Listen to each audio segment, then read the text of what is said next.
내가 문 밖에 서서 두드리노니 누구든지 내 음성을 듣고 문을 열며 내가 그에게로 들어가 그와 더불어 먹고 그는 나와 더불어 먹으리라. 아멘. 자, 오늘은 피자이식 6강이 되겠습니다. 하나님이 살아계신 하나님이 계시니까 우리가 하나님 중심으로 하나님 위해서 사는 것이 마땅하고 자연스럽다. 이것은 우리 방향성이 되어야 된다. 그런데 이제 죄가 우리 안에 있어서 나 중심으로 자꾸 살려는 하나님 중심이 아닌 나 중심으로 살려는 것들이 죄인데, 그래서 하나님을 대적하는 것으로서 우리가 이제 죄와 싸워 나가야 되는 것이다. 그런데 이제 사탄 마귀가 우리에게 약점을 막 들춰내고, 그래서 하나님과 떨어뜨리려고 우리를 하나님의 사탄 마귀의 존재가 있다. 우리 사탄 마귀를 싸우고 대적하고 이런 것들이 우리 굉장히 중요하다. 이제 4강은 그러면 하나님은 좋으신 분이고 의로우신 분이고 선하신 분이고, 하나님은 혼낼지라도 사랑으로 하시는 분, 혼내더라도 사랑으로 하시는 그런 아주 너무나 좋으신 우리 하나님이시다. 지난주 5강에서 근데 이 하나님을 만나려면 말씀 가운데 성령님이 역사하셔서 바로 이 하나님을 우리가 믿고 믿음이 성장하게 된다. 이것을 우리가 선택하자. 이것을 우리가 선택해 나가는 것이 필요하다. 그냥 되는 것은 아닙니다. 그래서 우리가 선택해 나가는 과정이 필요하다. 이 좋으신 하나님 안에서 믿음으로 살기 위해서 말씀을 듣고 성령님이 일하심을 믿고 성령의 운행하심을 구하면서 이런 영적인 활동을 우리가 선택해 나가는 것이 필요하다. 이것을 우리가 해야 된다. 우리의 몫이다. 그럼 오늘 이제 6강인데요. 6강에서 제가 생각하기에 꼭 얻고 갔으면 좋겠다 하는 것은 무엇이냐면, 이런 선택을 통해서 하나님을 만나는데, 하나님은 예수님으로 만나는데, 말씀이신 예수님으로 만나는데, 이 말씀이신 예수님으로 만나는 이 하나님, 이 믿음은 엄청난 것을 누리는 것이다. 엄청난 것들을 누리는 것이 바로 이 예수님 통해서, 말씀 통해서 하나님을 믿는다는 것이다. 이건 너무나 대단한 것이다.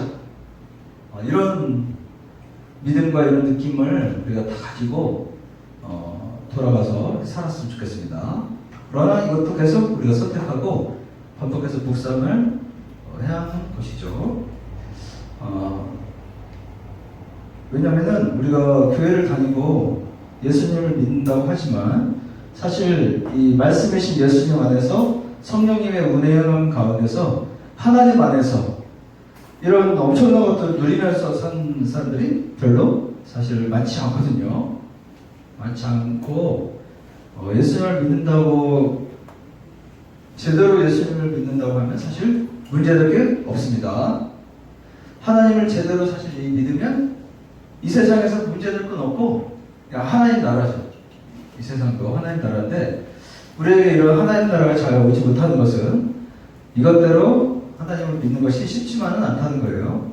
그래서 말씀이신 예수님, 성령님이 운행하신 가운데 하나님 안에 있으면 모든 것이 문제될 게 없는데, 뭔가가 왜곡되고 꼬인 것들, 동기가 잘못된 것들이 있어서 문제가 되는 거죠. 개인적인 나 중심으로 하나님을 믿는다든가, 기복적으로 내가 원하는 것들을 위해서 하나님을 믿는다든가, 형식적으로 믿는다든가, 이렇게 됐을 때 이 하나님 믿는다는 것이 엄청난 것들을 누리지 못하고 그저 그런 것이 되거나, 남들이 그냥 세상 사람들과 별로 다른 것이 아닌 것들이 되거나 이렇게 되는 것이죠. 그런데 오늘 6강에서 하나님 믿는다는 것은 정말 이게 엄청난 것들을 누리는 거구나. 이런 것들을 믿고 돌아가신 여러분 되시기를 축복합니다. 네. 자, 그럼요, 얼마나 엄청난 것들인가, 이렇게 주제라는 것을, 이 주제로서 우리 한번 본문을 살펴보도록 하겠습니다. 첫 번째, 1번부터 보시면요. 이 얼마나 예수 믿는다는 것이 대단하냐면, 예수님은 약속에 따라 오신 분이다. 약속하신 분이 오신 거예요, 예수님은. 근데 약속은 어마어마한 약속이다. 그야말로 엄청난 약속이다라는 거예요. 이 약속이 우리한테 실현된 게 바로 예수님이다. 그래서 창세기 거기서 3장에서 아담과 하가가 이렇게 선악과를 먹잖아요. 그랬더니 하나님께서 아담아, 너 왜 먹었어? 누가 먹었니? 그러니까 아담이 하와가 먹으라고 했어. 당신이 줄 저 하와 이렇게 하잖아요. 그러니까 하와, 너 왜 먹었어? 왜 먹었어? 저 뱀이 먹으라고 했어. 네, 이런 대화 속에서 지금 이 아담과 하와가 변명하잖아요. 서로 하와가 먹었다, 뱀이 먹었다, 막 변명하는 가운데서, 그런데 하와, 너 누구한테 먹었어? 그러니까 뱀이 시켰어요 하잖아요. 이 변명하는 가운데 뱀이 시켰다. 이것을 알게 하기 위해서 하나님 이런 질문을 계속 하는 겁니다. 당연히 알지만 이 변명하고 이미 죄가 들어간 이 상황 속에서 이들을 구출해내기 위해서 이 설명하는 거예요. 복음을 설명하는 거예요. 뱀, 사탄, 마귀가 너희들을 이렇게 한 것이다. 이것을 설명하기 위해서 이렇게 변명하고 구차하게 대답한 가운데서 그들에게 계속 질문을 던지십니다. 그래서 이런 과정 속에서 구원의 길로 인도하신 하나님, 그 하나님이 약속하신 분이 우리에게 오신 거니까 이게 엄청난 것들이 우리에게 오신 거죠. 창세기 3장 15절 보시면 네 후손, 사탄 마귀의 후손이 여자의 후손. 왜 여자의 후손입니까? 남자의 후손 아닙니까? 여자의 후손이죠. 남자 없이 태어난 성령의 잉태로 태어난 분이니까 예수님은 그러니까 여자의 후손이에요. 남자랑 상관없는 성령의 잉태로 오신 예수님, 여자의 후손이 너와 원수가 될 것이다. 원수가 될 것이다. 그러니까 우리 인생은요, 우리 인생은 사실 전쟁입니다. 전쟁. 우리의 삶은 전쟁이에요.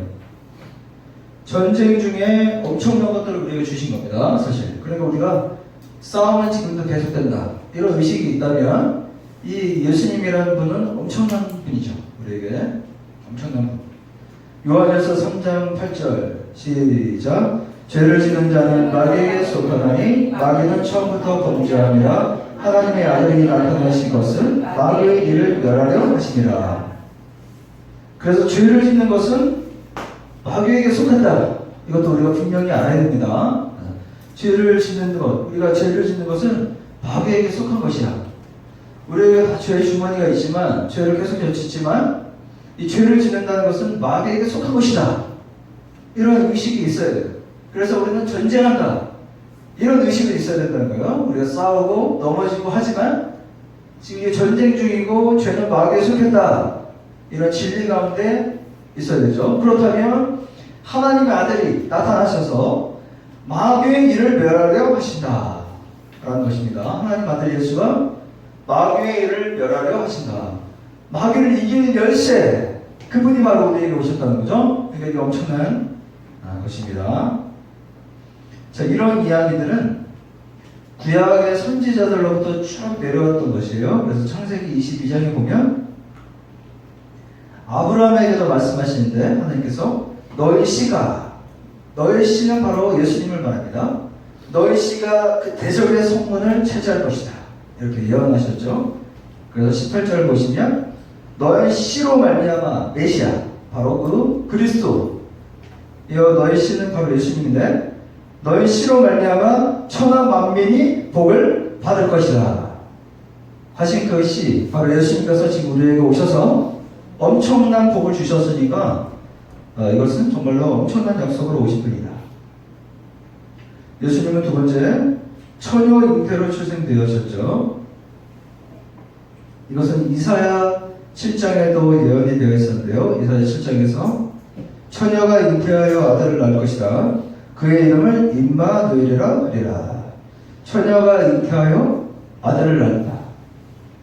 그의 이름은 임마누엘이다. 임마누엘은 하나님이 우리와 함께 하시다 이런 뜻이죠. 임마누엘, 하나님이 우리와 함께 하신다. 처녀가 잉태해서 아들을 낳으면 그것은 하나님이 하시는 일이야 이런 뜻이죠.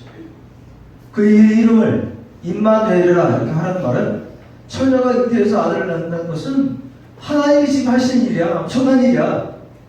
엄청난 일이 일어나는 거야. 그러니까 임마누엘이라 해라 이렇게 하신 말씀이에요. 그 이름이 이뻐서 그렇게 지어라 이런 게 아니라 하나님이 하시는 엄청난 일은 역사다 그렇게 얘기하신 거죠. 그런데 약속한 때가 되어서 출생하시는데 갈라디아서 4절 보시면 때가 차면 하나님 그 아들 그리스도를 보내셔서 여자에게서 나게 하시고 율법 아래에서 나게 하신다. 그래서 모든 것을 회복시킬 이제 모든 죄가 모든 저주가 해방될 그 예수님이 우리에게 오시게 된다.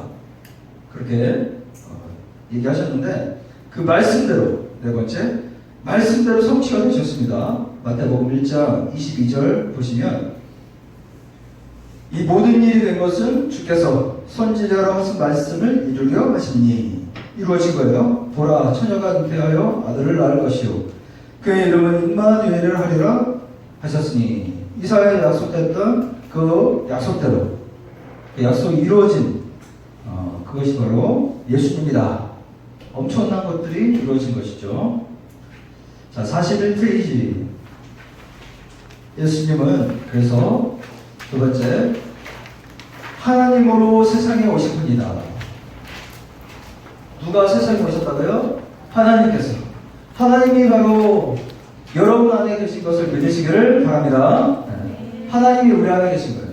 잘 믿어지지 않지만 계속 들어야 돼요. 이 말씀을 계속 들으면 우리가 성령님이 일하시는데 이것을 믿고 선택하면 하나님이 여러분 안에 계신 것이 더 느껴져서 머리로만 아는 것을 떠나서 머리로는 많이 알잖아요. 그냥 머리로는 아는 것은 있을 수 있어요. 떠나서 이게 마음으로만 느껴지고 눈물이 나고 감동이 돼서 마음이 치유되고 영이 충만해지고 성령님이 더욱더 임해주시고 그래서 성령님이 내 안에서 일하시고 그래서 내가 몸으로도 느껴지고 몸도 막 치유되고 더 자유로워지고 더 아멘도 막 더 세게 나가고 예전보다 이런 일들 이 전체적인 것들을 여러분들이 믿으시고 선택을 하시는 겁니다. 그러니까 하나님이 우리에게 오셨다. 첫 번째 말씀이 육신이 되어 오셨다. 말씀이 예수님이잖아요. 요한복음 1장 14절 말씀이 육신이 되어 우리 가운데 거하셨다. 말씀이신 예수님이 하나님께서 육신으로 오셨는데 이건 이제 마지막 방법이에요. 마지막으로 최종적으로 우리에게 오신 마지막 수단이야. 하나님을 믿게 하기 위한 직접 오신 거. 그러니까 선지자도 안 돼, 모두 잘 안 돼 했는데 이제 최후의 엄청난 방법은 예수님이 육신을 입고 우리에게 오신 거. 더 강력한 방법은 없어요. 우리가 더 예수님을 잘 믿을 수 있는 방법은 없어요. 다만 이것을 우리가 붙들고 선택해 나가면 믿음이 이제 성장해 가는 거죠. 그러나 더 강력한 수단은 없다. 두 번째, 이제 체험할 수 있는, 볼 수 있는 하나님으로 오신 거죠. 그러니까 우리는 이제 하나님을 보고 만지고 눈으로 보고 막 이렇게 말씀을 듣고 이렇게 막 하는 건데 요한복음 14장에 나를 보면 아버지를 본 것이다. 아버지를 본 것이다. 이렇게 얘기하시고요. 고린도전서 1장 9절에 예수 그리스도 우리 주님과 더불어 교제하게 하신다. 예수 그리스도가 육신으로 오셔서 이제 예수 그리스도를 통해서 우리 주와 우리가 교제할 수 있게 되었다. 그러니까 이게 예수님 믿는다는 것은 엄청난 거예요. 엄청난 일들이 일어나는 겁니다. 세 번째, 예수님의 모든 생애를 통해서 하나님의 뜻을 우리에게 알려주셨습니다. 예수님의 생애를 통해서 하나님의 뜻을 알려주셨어요. 그러니까 이것도 아까 다시 한번 얘기하면 예수님이 직접 오셔서 하나님의 뜻을 알려주시고 하나님을 막 보여주시고 이게 뭐 엄청난 것들을 했는데 이제 다른 방법은 없어요. 우리가 이 안에서 그것을 선택해 나가면서 하면은 이제 믿음이 증가하는 것이 이게 엄청난 마지막 그런 축복을 우리에게 주신 겁니다. 네 번째, 하나님의 권능을 우리에게 보여주셨습니다. 우리에게 믿음을 주시기 위해서. 우리 서희가 지금 주애가 4학년인데 4학년 때 방언을 받았다는 거예요. 그러니까 표적으로 주신 거예요. 방언을. 믿음을 증가를 위해서. 대단하지 않습니까? 우리 서희? 네. 근데 너 어떻게 방언을 받았어? 그러니까 저희가 잘못해서 회개를 했다는 거예요. 회개. 우리 서희가 엄청 순수하거든요. 지금 봐도. 엄청나게 회개를 한 거예요. 잘못했어요. 하나님, 저에게도 믿음을 주시고 방언을 주세요. 한국말로 했다는 거예요. 네? 그러니까 이게 안 돼, 뭐 할렐루야 하면 따따따 이렇게 별 노력을 해도 안 되지만 진정 회개하면 여러분 하나님을 향해서 하나님 도와주세요. 방언을 주세요. 믿음을 주세요. 이렇게 한국말로 하는데 혀가 막 아들 하면서 네? 아까 뒤에 기회 한번 해보더라고요. 방언을 막 뒤에 기회가 되고 나들나들 하는데 그렇게 어머니 지 맘대로 막 혀가 지 맘대로 아니라 성령님이 이렇게 움직여 주시거든요. 네. 그래서 그게 됐다는 것입니다. 그러나 또 존 스토트 같은 엄청난 목사님, 존 스토트 목사님 뭐 대가거든요. 그 목사님은 저는 아직 방언을 한 적이 없습니다. 멋있게 얘기하시더라고요. 그러나 방언은 중요하지만 그래서 막 설명하시더라고요. 그렇게 못하시는 분들도 있지만 그건 괜찮다는 얘기죠. 그러나 사모하고 하면은 또 다 받기를 원하니까.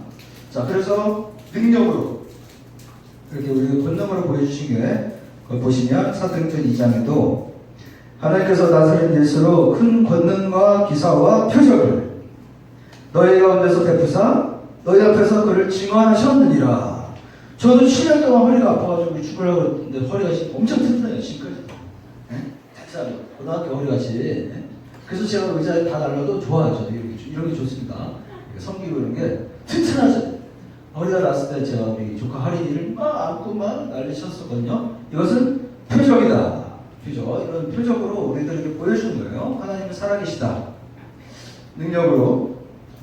마가복음 4장 보면 뭐 바닥으로 잠잠하라 이렇게 하시고 바다도 막 잠잠해지고. 다섯 번째, 예수님께서 부활하셔서 승천하셔서 하나님 자리에 앉으셨다. 예수님이 며칠 동안 죽으셨었죠? 무덤에서 3일. 3일 동안 죽었다는 것은 3일이면 완전히 죽은 거거든요. 이거 의심이 없어. 네.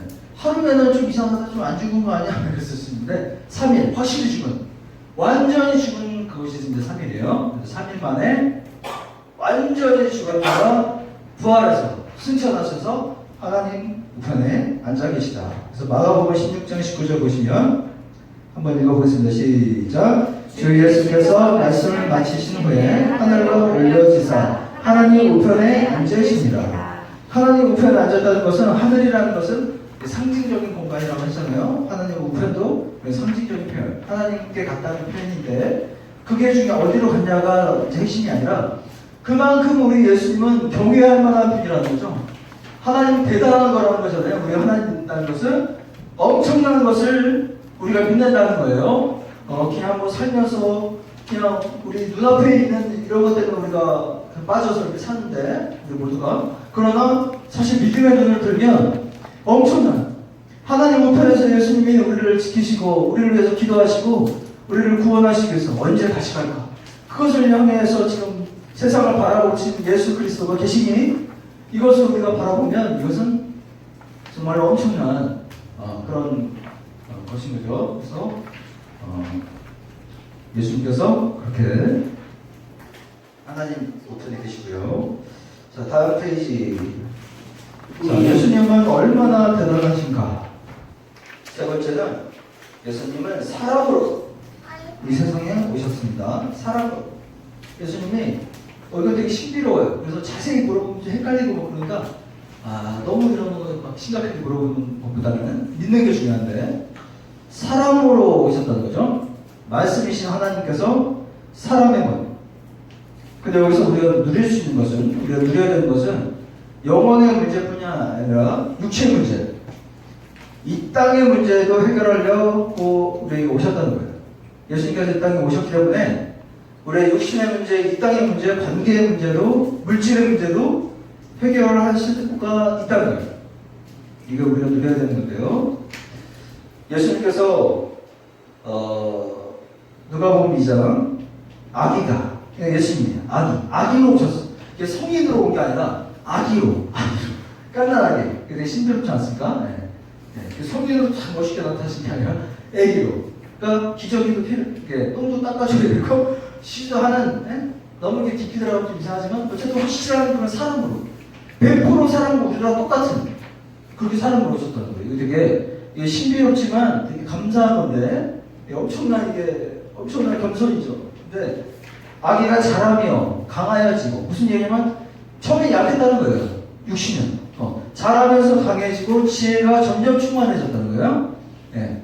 그러니까 사람인데 지혜가 충만해지면서 하나님의 은혜가 그의 위에 있었다. 두 번째, 육신의 감각이 있어요. 마태복음 4장 40일을 밤낮으로 금식하셨어요? 그랬더니 뭐 괜찮았나요? 아니요. 줄이신지라. 사람도 왜 40일 금식만 하는 분들 있잖아요. 근데 엄청 줄이셨다는 거예요. 예수님도. 마태복음 21장에 막 성전에서 막 사람들이 비둘기를 팔고 막 이익을 남기려고 하고 그래요? 그러니까 화가 나잖아요. 그러니까 예수님이 이거는 이렇게 의로운 분노잖아요. 그래서 막 상을 둘러엎고 화를 표현하신 거예요. 네. 그러니까 상을 둘러엎는 것은 이제 여러 가지가 있겠지만 아버지들은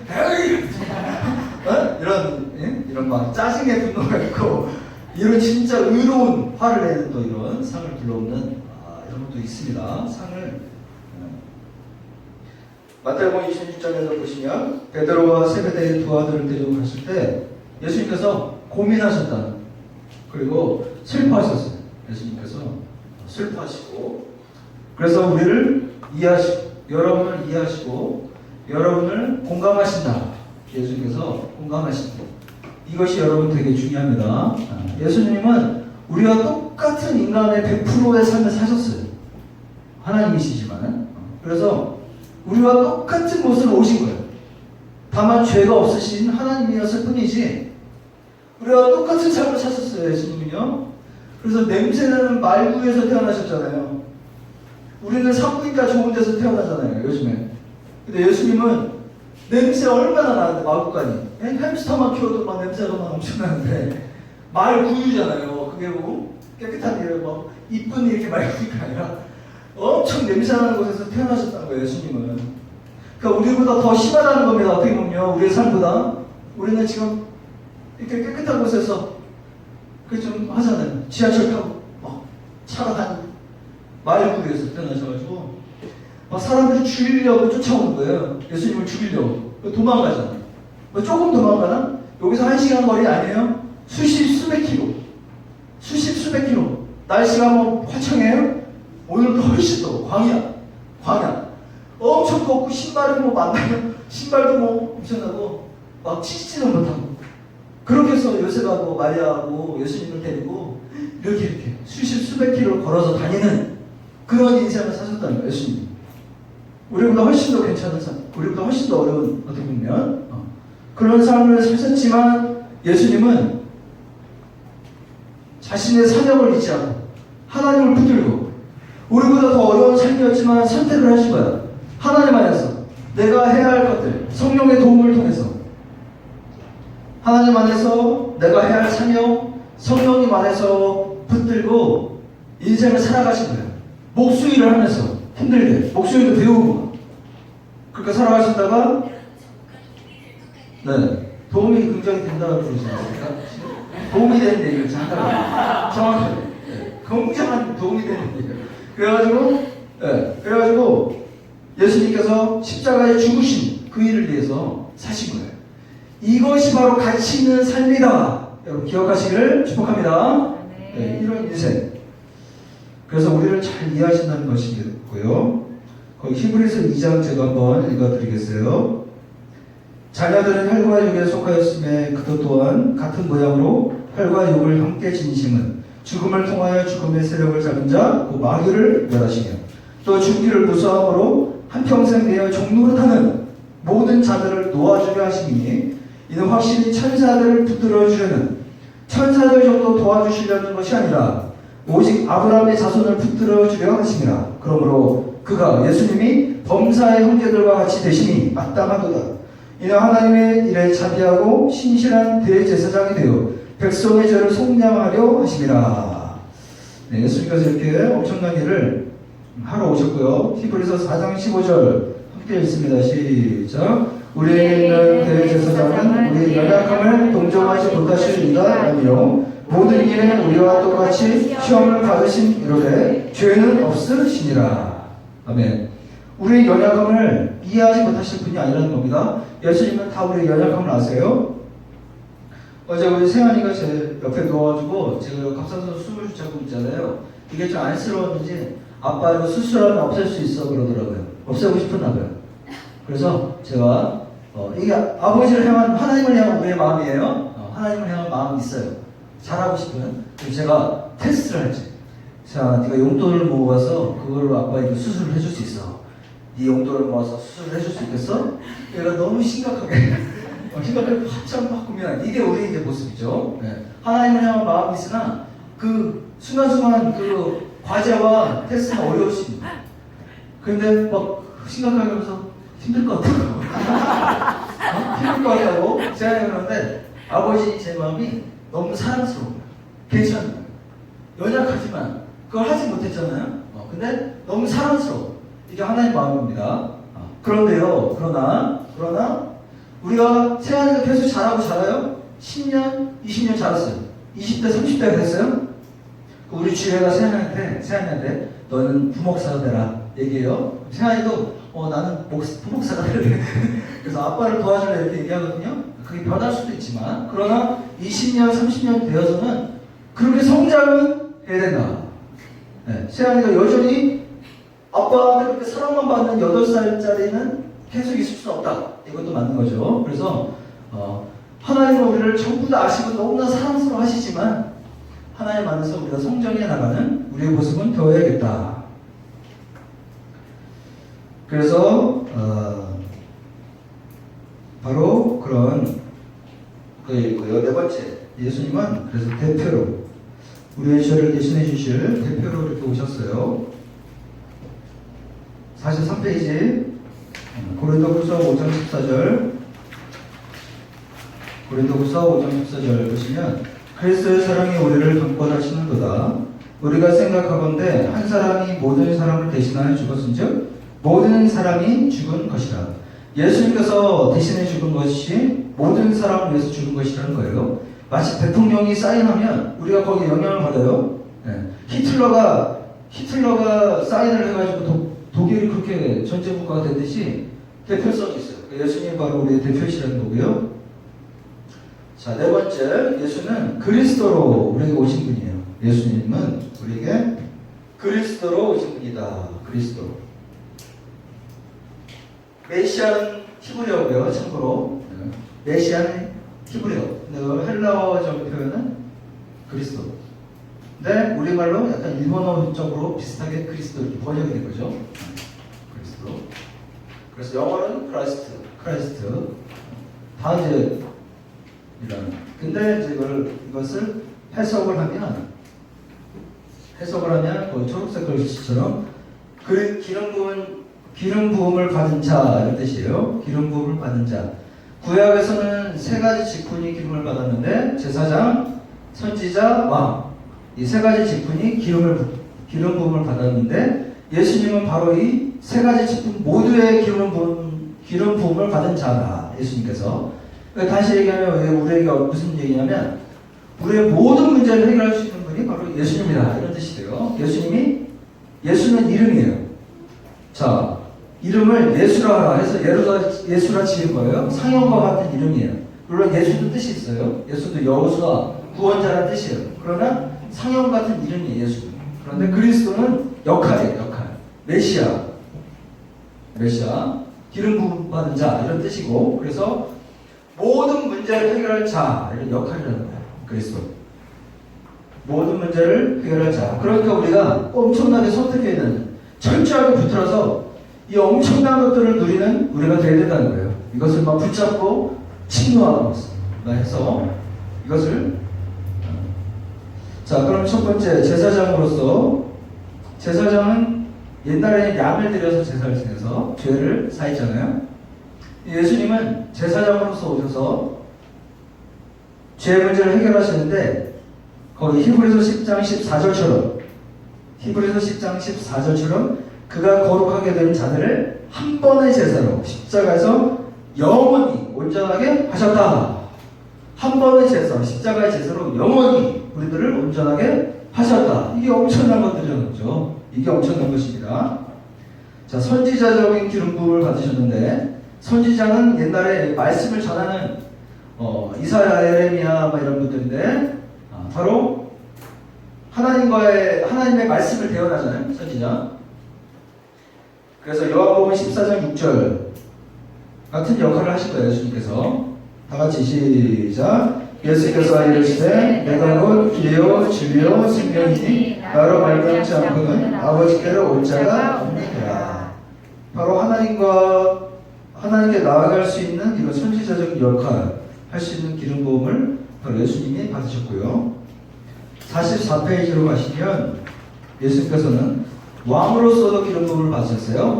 왕은 대적하는 거고, 영적으로는 대적하는 거고, 이 육체적으로 보면 세상을 정복하는 자가 왕인데, 왕으로서의 기름 부음을 받은 분이 바로 예수님이다. 세상을 다스린다는 거예요. 예수님이 세상을 다스린다. 그래서 창세기 22장 17절 보시면, 창세기 22장 17절 보시면, 아까 아브라함이 하신 것처럼 너희 씨가 그 대적의 성문을 차지할 것이다. 세상을 정복할 것이다. 세상을 정복하는 예수님이 우리에게 오신 것이다. 자, 두 번째. 그래서 예수님은 하나님의 아들이신 그리스도인데, 바로 예수님께서 베드로에게 물어보셨죠. 베드로야, 너는 나를 무엇이라 하느냐? 그랬더니 주는 그리스도시요 하나님의 아들이십니다. 이렇게 얘기하죠, 베드로가. 주는 그리스도. 제가 설명했잖아요. 그리스도. 기름 부음 받은 자입니다. 주는. 그래서 모든 문제를 해결하실 분입니다. 왕같이, 제사장같이, 선지자같이 우리들 모든 문제를 해결하러 오신 분입니다. 이런 뜻이 포함되어 있고요. 또 그리스도시요 하나님의 아들이십니다.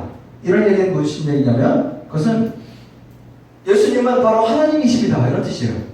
하나님의 아들이니까 예수님은 하나님이십니다. 이런 뜻이 포함되어 있고, 근데 왜 아들이냐? 왜 아들이냐? 이건 상징적인 표현이에요. 하나님에게로 나오셨다는 뜻이에요. 하나님에게로부터 이 세상으로 나오신 분이다. 이런 뜻으로 아들이다. 이렇게 생각하는 건데, 하나님에게서 나온, 세상으로부터 나온 아들 같은 그런 세상의 모든 문제를 해결하기 위해서 오신 바로 그리스도시요 하나님의 아들이십니다. 이렇게 고백했어요. 이게 엄청난 좋은 고백이죠. 주는 그리스도시고 하나님의 아들이다. 이런 고백의 믿음이 저와 여러분에게 있으시기를 축복합니다. 네. 주는 그리스도시고 하나님의 아들이시다. 우리가 그 엄청난 분을 믿는 것이다. 세상이 줄 수 없는 것들을 우리는 믿는 것이다. 그랬더니 예수님께서 17절에 오 시몬아, 네가 복이 있다. 엄청 복 있는 말을 했다. 그런데 이를 알게 하신 분은 바로 하나님이시다. 이거는 네가 말할 수 있는 것들이 아니다. 이것도 의미가 있어요. 믿음의 고백은, 믿음의 이런 신앙 고백은, 믿음의 삶은 우리가 하는 것이 아닙니다. 그러니까 우리가 이것을 선택해야 돼요.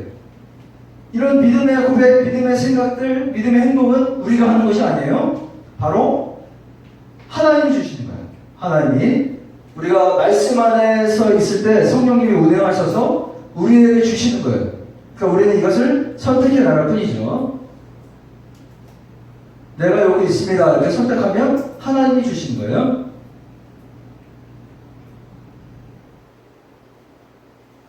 그리스도시다.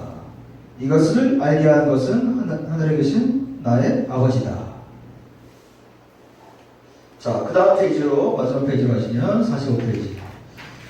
그래서 그도 그런 것이, 우리는 세상을 살면요, 우리가 막, 건축을 하는 것 같고, 우리가 뭘 공부해서 아는 것 같고, 이렇게 세상을 막 살아가고, 인간적으로 이렇게만 느끼는데, 사실 세상은 그래서 다 하나님이에요. 이것을 우리가 믿고 선택할 수 있어야 되는데, 이 믿음이 증가해야 되는데요. 그래서 우리가 막 건축도 인간이 하는 것 같지만 사실은 하나님께서 노아에게 방주를 지으라고 했잖아요. 그 엄청난 크기의 방주를. 그러니까 하나님이 다 건축의 근본인 거예요. 사실 건축 그 일만 봐도 하나님께서 실제로 건축의 모든 근본이 되시는 거죠. 그래서 우리가 이 우리의 모든 것을 알게 하시고 우리가 행하게 하시고 일하게 하시는 것들은 다 하나님이다. 우리가 아니다. 자, 다섯 번째로 바로 예수님은 우리에게 심판주로 오시는 분입니다. 심판주로. 2000년 전에 오셔서 그 씨앗을, 복음의 씨앗을 뿌리시고 이제 다시 심판하러 오시는 분이 바로 예수님이다. 심판하러 오신다. 마태복음 25장 보시면 인자가 자기 영광으로 모든 천사와 함께 온대요. 천사와 함께 오면 영광의 보좌에 앉으셔서 모든 민족을 그 앞에 모으고 각각 구분해서 양과 염소로 구분한다. 그런 날이 반드시 오는 것입니다. 그래서 하나님께서는 모든 사람들이 양처럼 되기 위해서 더 믿게 하기 위해서 다 믿었으면 좋겠다는 마음으로 굉장히 우리 생각에는 올해 더디 오실 것 같으나 그런 마음 때문에 그러다 반드시 오신다. 두 번째, 예상하지 못할 때 예수님은 오신다. 예상하지 못했을 때 오신다. 마태복음 24장 32절 보시면 그러나 무화과 나무의 비유를 배우라. 그 가지가 연하여 지고 잎사귀를 내면 여름이 가까운 줄을 아나니. 무화과 나무의 비유를 보라. 근데 우리 저 옥상 4층에도 무화과 나무가 있는데 사실 제가 경험으로 이 말씀 잘 이해 못하겠어. 여름에 오면 더 가지가 두꺼워지고 있는데 왜 여기서 연해진다는데 그냥 이스라엘 또 형편과 이걸 제가 잘 몰라서 그런데 그런데 이제 중요한 거는 여기서 중요한 것은 자 보면은 네가 보면은 잎사귀가 나면 여름이 온다는 것을 안다면 그런 것들로 너희들 분별해라. 이게 핵심이잖아요. 이게 핵심이니까.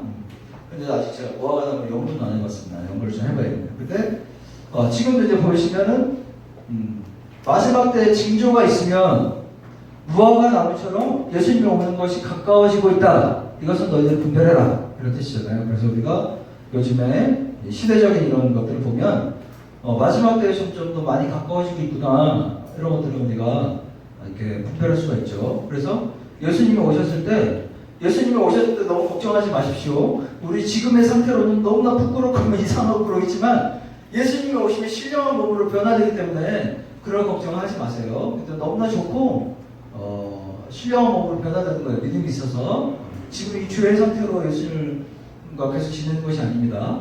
그러나 이 땅에서 살 동안 우리가 엄청난 것을 믿는 예수님을 믿는 사람으로서 마치 부끄러운 부어처럼 이렇게 살지 않기 위해서 우리가 더 선택하고 더 하나님께 나아가고 이런 것들은 우리에게 필요하다. 그냥 자연스럽게 이거 엄청난 것들을 믿는 자답게 살기 위해서 이런 것들 선택한 것들은 우리에게 이제 필요하다. 마가복음 13장 보시면 그날과 그때는 그러나 아무도 모른다. 하늘에 있는 천사들도 모르고 심지어 이 땅에 예수님도 모른다. 이게 인간의 한계.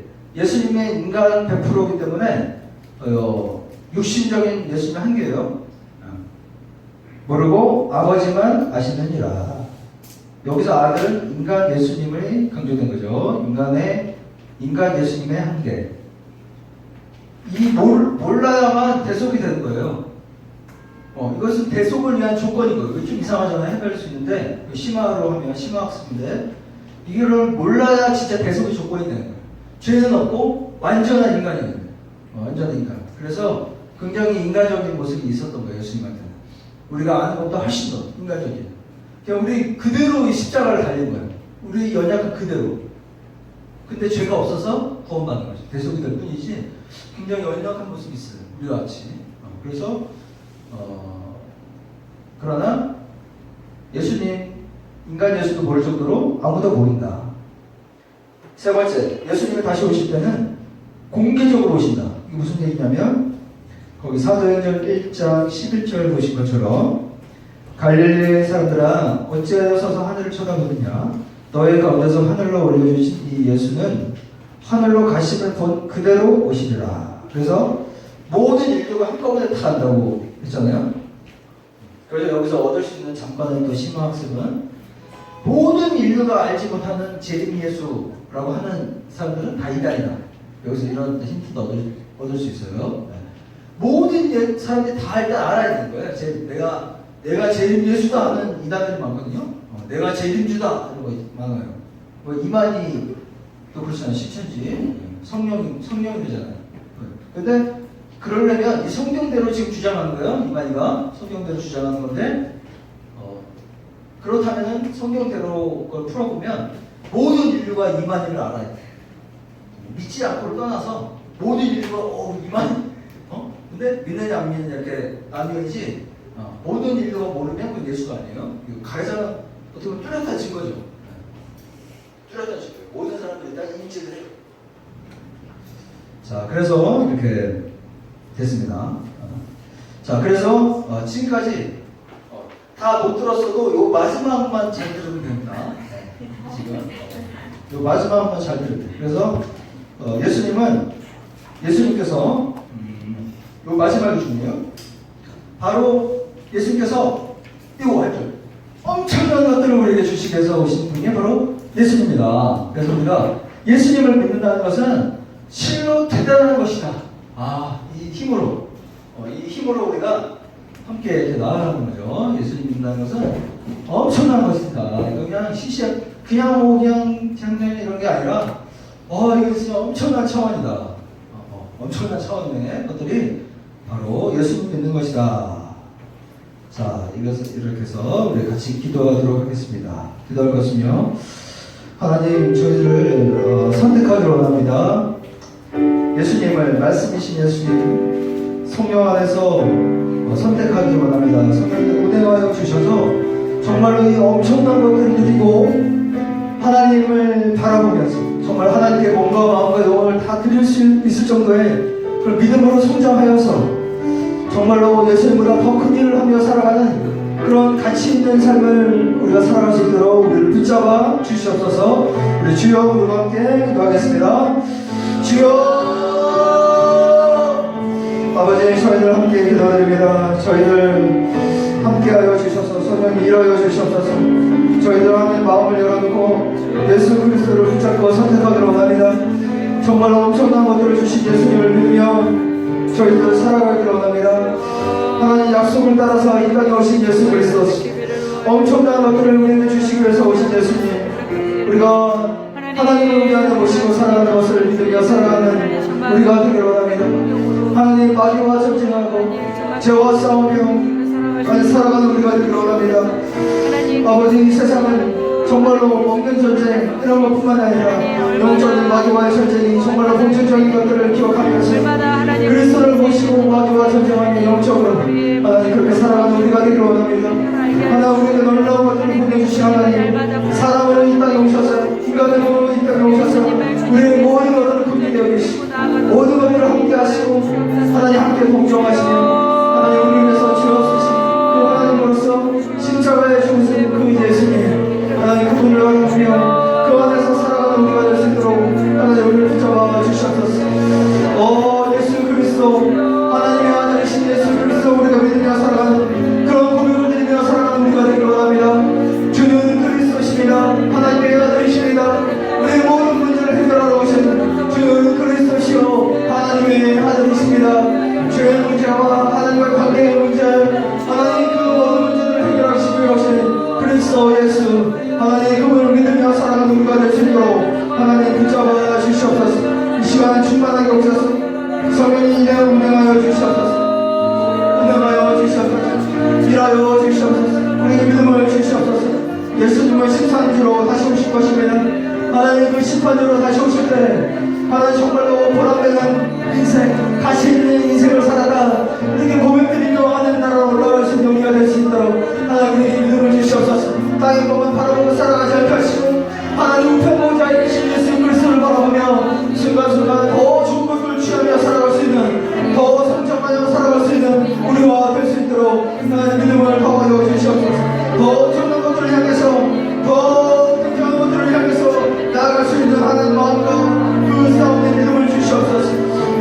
나아갈 수 있도록 도와주시옵소서.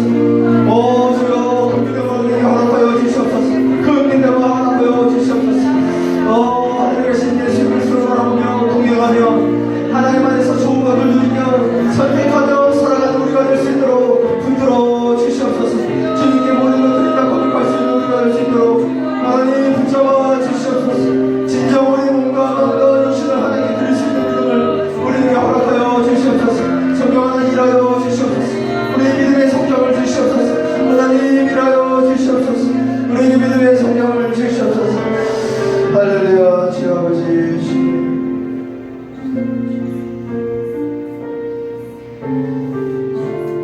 우리 하나님께 정말로 아이와 같은 마음으로 순수한 마음으로 또는 청소년 청년의 마음으로 우리의 몸과 마음과 모든 것 하나님께서 사용하기를 원한다 이렇게 고백드리도록 하겠습니다.